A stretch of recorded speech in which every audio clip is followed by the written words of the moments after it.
Good morning class. Now today we will start the topic from which maximum theoretical questions will be asked. Like what items will be included in the domestic income or in the national income. So before that you should understand the meaning of the economic territory, domestic territory. Meaning it is the geographical territory administered by the government within where persons, goods and the capital circulates freely. That means the concept of the domestic territory of the country, this is the wider concept, wider than the political boundaries. That means in the geographical territory, whatever the things are included, just like goods and the services which can easily circulate, these things are included in the economic or in the domestic territory. But this concept is little bit wider.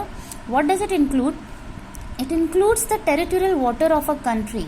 That means like fishing vessels, oil, natural gas regions operated by the Indian residents on the international water or other areas over which the country enjoys its exclusive rights, that is the part of a domestic economy or domestic territory.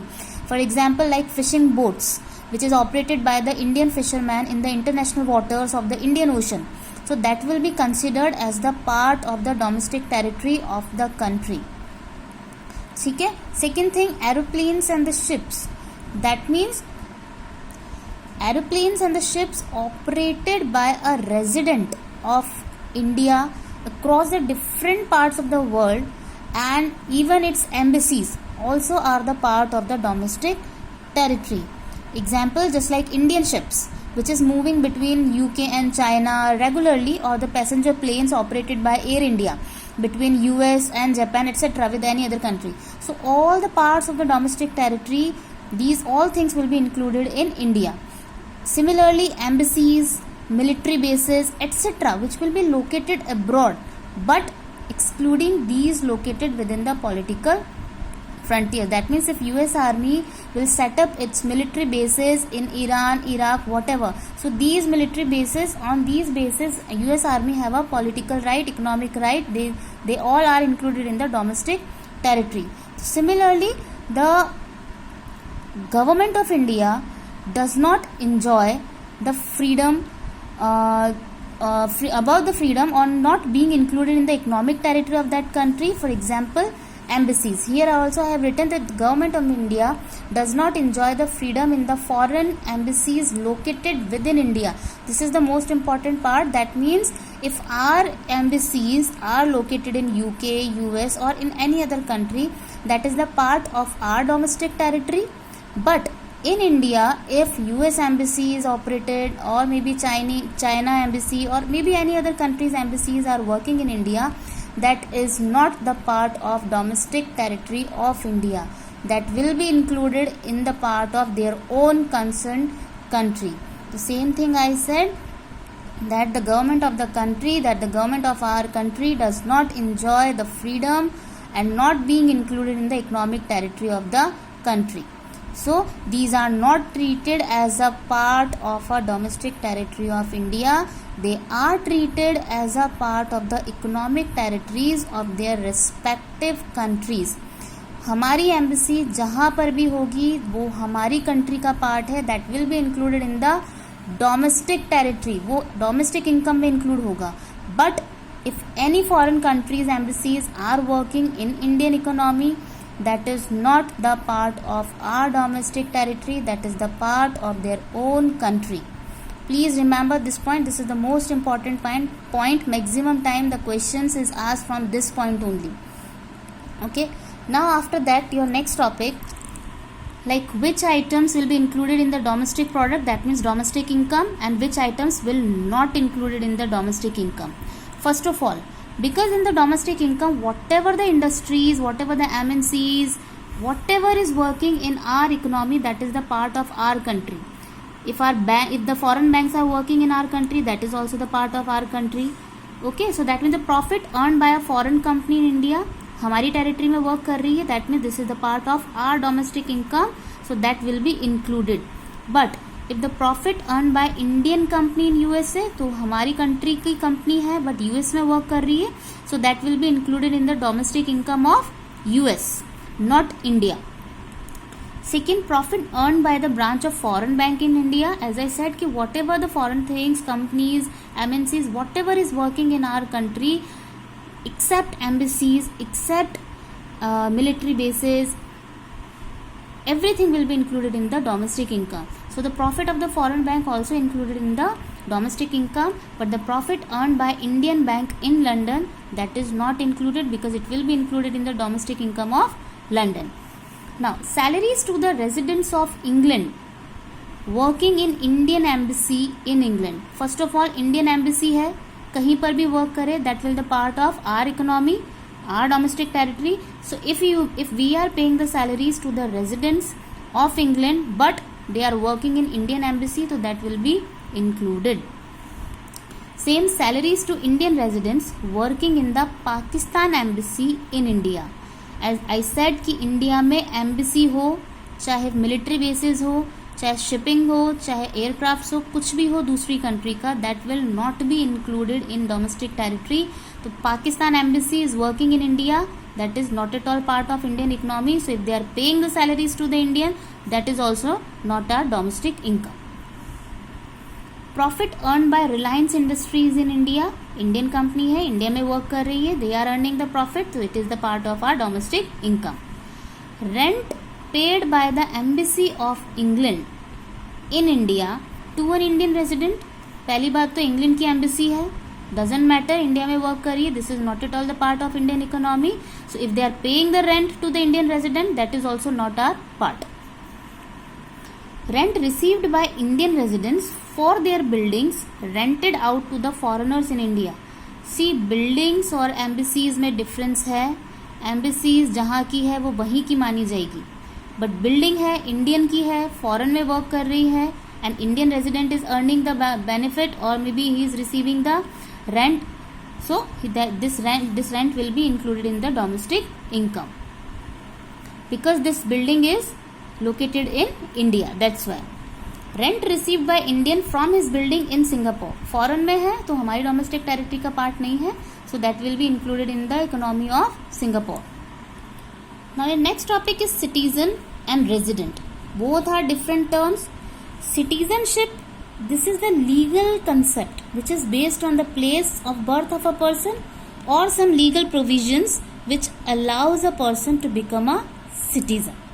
Whereas what is a resident? Residentship is basically an economic concept based on the it is based on the basic economic activities which is performed by the person. If his economic interest lies in USA, so that person is the resident of US. But legal concept is related with the citizenship. Now, which items will be included in the national income or not included? ठीक है. So domestic income and national income में little bit difference है. In the domestic income, what we used to calculate that whatever is working in India, though it is a foreign company, MNC, joint venture, or maybe Indian residents are working anywhere. So that means in Indian economy, if anything is working, चाहे वो foreign का हो चाहे कुछ भी हो, everything we used to calculate in domestic income. But this concept is little bit different in calculating national income. In national income, what we used to do, that means whatever the people, those who are working in foreign, if they are sending the money, so we will calculate their money in the national income of our country. But if the foreign companies or MNCs are working in India, they are earning the profit, so they are sending this profit to their own country, so that will be considered as a factor income to abroad.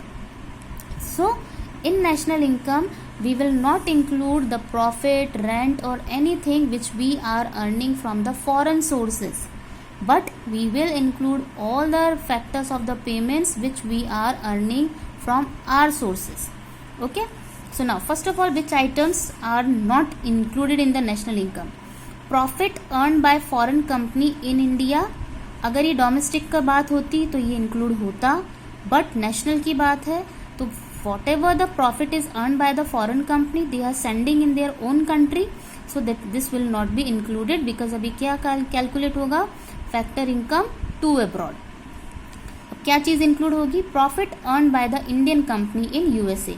Indian company है, profit earn कर रही है US में, so they are sending their profit to Indian economy, so that will be considered as a factor income from abroad. Okay, but domestic की अगर बात होती तो ये इंक्लूड नहीं होता और ये इंक्लूड होता, but just opposite in the national income. Similarly profit earn by the branch of the foreign bank in India, same thing, foreign bank है, they are sending to their country, तो that is considered as a factor income to abroad. तो to abroad never be calculated in the national income. But the profit earn by branch of SBI in London, Indian bank है, profit earn कर रहा है, तो they are sending it to the Indian economy, so it will be considered as factor income from abroad, तो it will be added in the national income.